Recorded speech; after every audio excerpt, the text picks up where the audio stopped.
ഇന്നിപ്പോൾ നമ്മൾ ചെയ്യാൻ പോകുന്നത്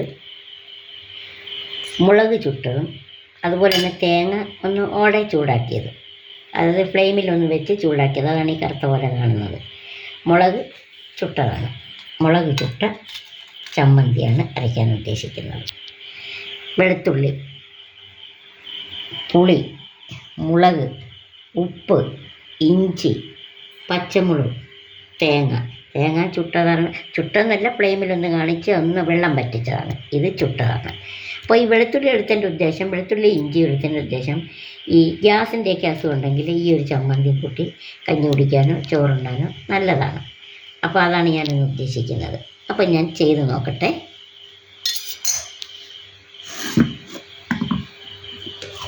ജാറിലേക്ക് നമുക്ക് ചുട്ട തേങ്ങ ഇട്ട്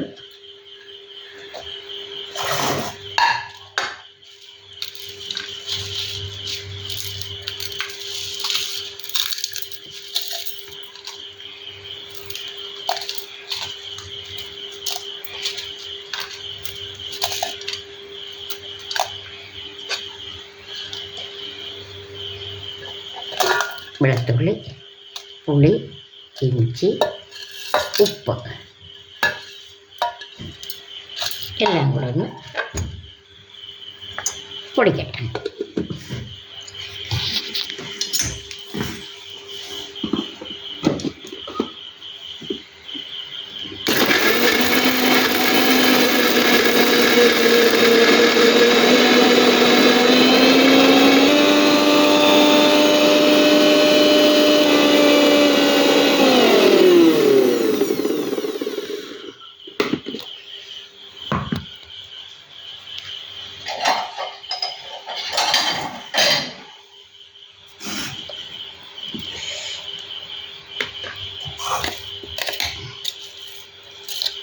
വെള്ളമൊന്നും ചേർത്തിട്ടില്ല.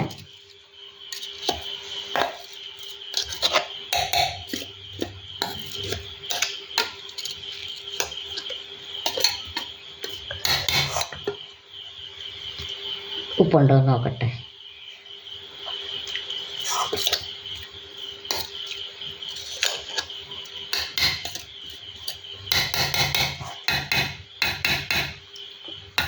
ഒന്നും കൂടെ ഒന്ന് ക്രഷ് ചെയ്യാം.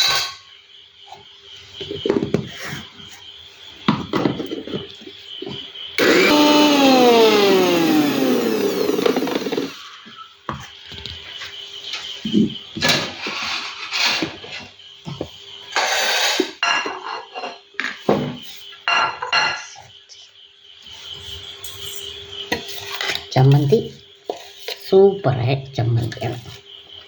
നല്ല ടേസ്റ്റുണ്ട്. ആവശ്യത്തിനുള്ള ഉപ്പ്, പുളി, വെളുത്തുള്ളിയുടെ ഗന്ധം, അതുപോലെ തന്നെ ഇഞ്ചി എല്ലാം കൂടി ഒരു നല്ല വാസന. ഈ ചമ്മന്തിയും കൂട്ടി നല്ല ചൂടി ചോറും തൈരും ഒരു പപ്പടവും ഉണ്ടെങ്കിൽ മറ്റ് കറികളുടെ ആവശ്യമില്ല. വെളുത്തുള്ളിയാണ് ഏറ്റവും നല്ലത് ചുമന്നുള്ളിയെക്കാട്ടി. ഗ്യാസ് ഉണ്ടാകത്തില്ല. അപ്പോൾ നമ്മുടെ ചുട്ട മുളകിൻ്റെയും ചുട്ട തേങ്ങയും ചുട്ട മുളകും ചേർത്തുള്ള ചമ്മന്തി റെഡി. ഒന്ന് ടേസ്റ്റ് ചെയ്ത് നോക്കിയാൽ കൊച്ചുമോളെ.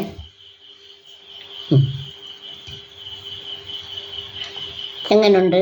സൂപ്പർ. സാധാ സ്കൂളിൽ കൊണ്ടുവന്ന ചമ്മന്തിയാണോ? അല്ല. ഈ ചമ്മന്തി കൂട്ടിയാൽ നമ്മുടെ വയറ്റിലെ വായു, അതുപോലെ തന്നെ ദഹനത്തിന് എന്തെങ്കിലും കേടുണ്ടെങ്കിൽ അത് മാറും. എല്ലാം കൊണ്ടും നല്ല ചമ്മന്തിയാണ്. ഈ ചമ്മന്തിയാണ് ഞാനിവിടെ എന്നും തയ്യാറാക്കാറുള്ളത്. അല്ലാതെ മറ്റേ പുളിയിട്ട ചമ്മന്തി ചുമന്നുള്ളിയിട്ട ചമ്മന്തി നമ്മളിവിടെ ഉണ്ടാക്കാറില്ല. ഞാൻ ഏത് ചമ്മന്തിക്കും മുളകൊന്ന് ചുട്ട്, വറ്റൻ മുളക് ചുട്ട്, തേങ്ങായും ഒന്ന് വെള്ളം വറ്റിച്ച്, വെളുത്തുള്ളിയും ഇഞ്ചിയും ഒരു പച്ചമുളകും ഇട്ടാണ് ചമ്മന്തി ഉണ്ടാക്കുന്നത്. ഈ ചട്നി നാളെ ഇരുന്നാലും ഒരു കേടാകത്തില്ല. അപ്പോൾ എല്ലാവർക്കും ഇഷ്ടപ്പെട്ടു എന്ന് വിശ്വസിക്കുന്നു. ഇഷ്ടപ്പെട്ടെങ്കിൽ ലൈക്ക് ചെയ്യുക, കമൻറ്റ്സ് ചെയ്യുക, സബ്സ്ക്രൈബ് ചെയ്യുക, ഷെയർ ചെയ്യുക. വീണ്ടും കാണുവോളൂ. God bless you.